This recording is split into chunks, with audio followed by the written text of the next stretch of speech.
अऊज़ु बिल्लाहि मिनश्शैतानिर्रजीम बिस्मिल्लाहिर्रहमानिर्रहीम अस्सलातु वस्सलामु अलैका या रसूलल्लाह सल्लल्लाहु अलैहि वसल्लम अस्सलामु अलैकुम रहमतुल्लाहि व बरकातुहू।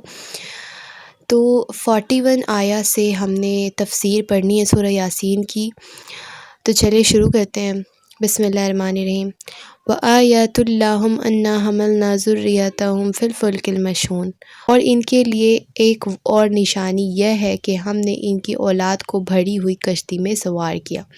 अच्छा, यहाँ पे मुफस्सरीन कहते हैं कि चूँकि अहले अरब जो थे वो अपनी जवान औलाद को तिजारत की गर्ज से कश्तियों में सवार करके भेजा करते थे तिजारत करने के लिए, तो यहाँ पे उनकी बात की जा रही है। और कुछ मुफस्सरीन कहते हैं कि इससे मुराद नूह अलैहिस्सलाम की कश्ती है, तो इसमें थोड़ा डिफरेंट ओपिनियन है। व खलक़ना लहुम मिन मिस्लिही मा यरकबून। और हमने इनके लिए इसी जैसी और चीज़ें भी पैदा की जिन पर यह सवारी करते हैं। तो कश्ती के अलावा बाकी चीज़ें जैसे ऊँट हो गई और बाकी सवारी के जो ज़राए होते हैं वो। व इन नशा नुग़रिक़हुम फ़ला सारिख़ लहुम व लहुम युनक़ज़ून। और अगर हम चाहें तो इन्हें गर्क कर डालें, जिसके बाद ना तो कोई इनकी फ़रियाद को पहुँचे और ना इनकी जान बचाई जा सके। यानी कि ये जो काफ़िर हैं इनको कश्ती पे बड़े सवार होके घूमा करते हैं या जहाज़ों पे या जैसे भी, तो अल्लाह ताला चाहे तो इन कश्तियों को आराम से डुबा सकते हैं। एक पानी की लहर आएगी और ये कश्तियाँ जो हैं वो डूब जाएंगी और ये गर्क हो जाएंगे। इल्ला रहमतम मिम्मा व मताअन इला हीन। लेकिन यह सब हमारी तरफ से एक रहमत है और मईन वक्त तक ज़िंदगी का मज़ा उठाने का मौका है। यानी कि इनको लेकिन अल्लाह ताला गर्क नहीं कर रहे, इनके कुफ्र के बावजूद भी अल्लाह सुब्हानहू व तआला इनको ज़िंदा रख रहे हैं, क्योंकि अल्लाह सुब्हानहू व तआला इनको एक वक्त, एक मुकर्ररा वक्त तक इनको छूट दे रखी है अल्लाह ताला ने, सिर्फ़ दुनिया में। ठीक है, आखिरत में इनका कोई भी हिस्सा नहीं है, सिर्फ़ दुनिया में अल्लाह सुब्हानहू व तआला ने इनको छूट दे रखी है। तो यहाँ पे वो बात की जा रही है। व इज़ा क़ीला लहुमुत्तक़ू मा बैन अयदीकुम व मा खल्फ़कुम लअल्लकुम तुरहमून। और जब इनसे कहा जाता है कि बचो उससे जो तुम्हारे सामने है और जो तुम्हारे मरने के बाद आएगा, कि तुम पर रहम किया जाए, तो वो ज़रा कान नहीं धरते। वमा तातिहिम मिन आयतिम मिन आयति रब्बिहिम इल्ला कानू अन्हा मुरिज़ीन। और इनके परवरदिगार की निशानियों में से कोई निशानी ऐसी नहीं आती जिससे वो मुँह ना मोड़ लेते हों।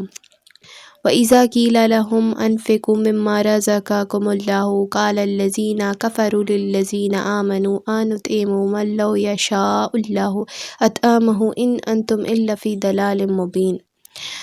और जब इनसे कहा जाता है कि अल्लाह ने तुम्हें जो रिज़्क़ दिया है इसमें से खर्च करो, तो यह काफ़िर लोग मुसलमानों से कहते हैं कि क्या हम उन लोगों को खाना खिलाएं जिन्हें अगर अल्लाह चाहता तो खुद खिला देता।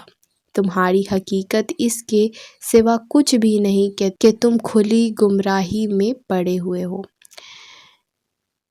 व यक़ूलूना मता हाज़ल वअदु इन कुंतुम सादिकीन। और कहते हैं कि यह क़यामत का वादा कब पूरा होगा, बताओ अगर तुम सच्चे हो। मा यंजुरूना इल्ला सयहातन वाहिदतन ताख़ुज़ुहुम व हुम यख़सिमून। दरअसल यह लोग बस एक चिंगार का इंतज़ार कर रहे हैं जो इनकी हुज्जतबाज़ी के ऐन दरमियान उन्हें आ पकड़ेगी। यानी चिंगार से मुराद है कि अल्लाह सुब्हानहू व तआला जब किसी कौम पे अज़ाब भेजते हैं तो मुख्तलिफ़ सूरतों में भेजते हैं। और एक कौम पे अल्लाह ताला ने एक चिंगार की आवाज़ भेजी थी, जिससे पूरी की पूरी कौम जो है वो नस्तनाबूद हो गई थी। तो यहाँ पे वही बात की जा रही है कि अज़ाब यानी एक चिंगार हमने भेजनी है, हमने कोई आसमान से पत्थर नहीं बरसाने, कोई आग की बारिश नहीं करनी, बल्कि अल्लाह ताला सिर्फ़ एक चिंगार की आवाज़ भेजेंगे, बस इनके नस्तनाबूद होके ये रह जाएंगे, मिट्टी में गर्क हो जाएंगे। तो यहाँ पे वो बात की जा रही है। फ़ला यस्ततिऊना तौसियतन वला इला अहलिहिम यरजिऊन। फिर ना यह कोई वसीयत कर सकेंगे और ना अपने घर वालों के पास लौट कर जा सकेंगे। अच्छा जी, तो बाकी की जो तफसीर वो इंशाल्लाह नेक्स्ट वीडियो में करेंगे।